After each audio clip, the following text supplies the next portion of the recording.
ನಮ್ಮ ಆಂಟಿ ಹೇಳಿದ್ರು ಈಗ ಚೆನ್ನಾಗಿರುತ್ತೆ ಹೋಗಿ ಅಂತ. 2 ತಿಂಗಳಿಂದ ನಮಗೆ ಹೋಗೋದಕ್ಕೆ ಟೈಮ್ ಸಿಗ್ತಾ ಇರಲಿಲ್ಲ. ಹಾಸ್ಪಿಟಲ್ಗೆ ಹೋಗ್ಬೇಕಾಗಿತ್ತು, ಸುಸ್ತಾಗಿರ್ತಾ ಇದ್ದೆ. ಅದಕ್ಕೆ ಇವತ್ತು ಏನೇ ಆಗಲಿ ಅಂತ ಹೇಳ್ಬಿಟ್ಟು ಅಪ್ಪ ಅಮ್ಮ ಎಲ್ಲ ಕರ್ಕೊಂಡು ಬಂದರು. ಬರ್ತಾ ಇದ್ದಂಗೆ ದೇವ್ರನ್ನ ದರ್ಶನ ಮಾಡಿಕೊಂಡು ಕಾಣಿಕೆ ಹಾಕ್ಬಿಟ್ಟು ಬಂದ್ವಿ. ನಿಮ್ಮ ಹತ್ರ ನೀರು ಹಾಕ್ಬಿಟ್ಟು ತಾಯ್ತ ಕಟ್ಬಿಟ್ಟು ಅಮ್ಮನವ್ರ ಹತ್ರ ಬೇಡ್ಕೊ ಹೋಗಂತ ಹೇಳಿದ್ವಿ.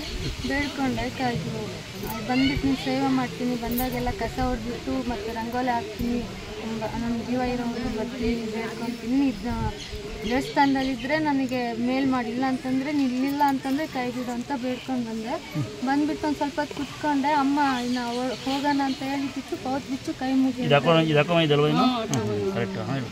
ಮುಗಿ ಅಂತ ಹೇಳಿದ್ರು. ಕೈ ಹಿಂಗೆ ಮುಗಿತಾ ಇದ್ದ ಫುಲ್ ಹಿಂಗೆ ಈ ಥರ ಕೈ ಬಂತೀಗ ನಿಮಗೆ ಏನಂತ ಏನು ಕಾಯಿಲೆ ಅಂದರೆ ಕ್ಯಾನ್ಸರ್ ಅಂತ ಹೇಳಿದ್ರೆ ಯಾವುದೇ ಕ್ಯಾನ್ಸರ್ ಸಾವಲ್ಲ.